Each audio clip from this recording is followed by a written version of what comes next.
Prime minister ने आज भी अपने खिताब के अंदर मुल्क के अंदर वज़ीर आज़म और वज़रा की करप्शन के हवाले से अपने उस बयानिए को दोहराया, दिखाएगा जी। गाय भैंस से ये मोटरसाइकिल और थोड़ी चोरियां, इससे मुल्क नहीं तबाह होता। मुल्क तबाह होता है जब मुल्क का वज़ीर आज़म और उसके वज़ीर चोरी शुरू करते हैं।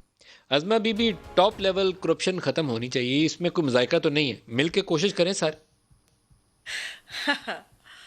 क्या माल है, मतलब क़यामत की निशानियां हैं कि इमरान खान साहब इखलाकियत पे और उसके बाद जो है वो चोरी पे और करप्शन के ऊपर बात करें। मतलब मजाक समझा हुआ है इस मुल्क को, हमारी कोई मतलब याददाश्त ख़त्म हो गई है। हम क्या हैं कि आप इखलाकियात बता रहे थे, वो क्या होती हैं मैं क्या बताऊं। मतलब इमरान खान साहब की सिर्फ वो तकरीरें निकालने और अपोजिशन की नहीं, वज़ीर आज़म होते हुए इमरान खान साहब जो है वो कैसी ज़बान इस्तेमाल करते हैं। कई दफ़ा उनको कहा गया कि आपके वज़ीर आज़म के स्टैचर की बातें नहीं है, जिस तरह की गुफ्तगू वो करते हैं औरतों के बारे में करा लो, जिसके मज़हब पे करा लो। बहरहाल वो उनकी एक वो है, क्या कर सकते हैं।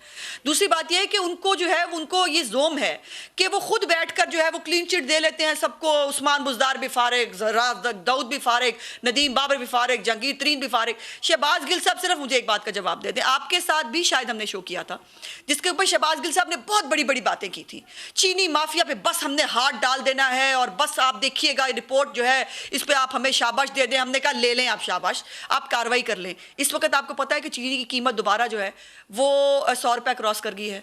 और किसके ऊपर कार्रवाई हुई? पनामा के अंदर 400 लोगों के नाम आए थे, किसके ऊपर कार्रवाई हुई उसके बाद? क्योंकि उसके अंदर इनके अपने लोग शामिल थे, उसके अंदर अलीम खान साहब थे, जहांगीर तरीन थे, मोनस अलाई थे और बहुत सारे रिटायर्ड जनरल्स के और बाकी लोगों के नाम थे। किसके ऊपर कार्रवाई हुई? और ये जो हुकूमत के अंदर होते हुए हर रोज एक डाका पड़ता है, हर रोज एक नई स्टोरी सुनने को मिलती है और इंसान जो है वो हैरान रह जाता है। मुझे एक वाकया याद आया कि वो मैंने कल कहा भी एक जगह कि एक राशि थानेदार जो है ना वो कसम उठाता था मैंने कभी पैसों को हाथ नहीं लगाया। वो करता क्या था, जेब में डलवा लेता था पैसे, हाथ नहीं लगाता था। तो इन्होंने आगे बंदे रखे हुए हैं जो इनको कमा के देते हैं और कमा के देने के बाद जो है वो करते हैं। इन्होंने तो खैरात नहीं छोड़ी हुई, इन्होंने ज़कात नहीं छोड़ी हुई। ये इस मुल्क के खजाने के साथ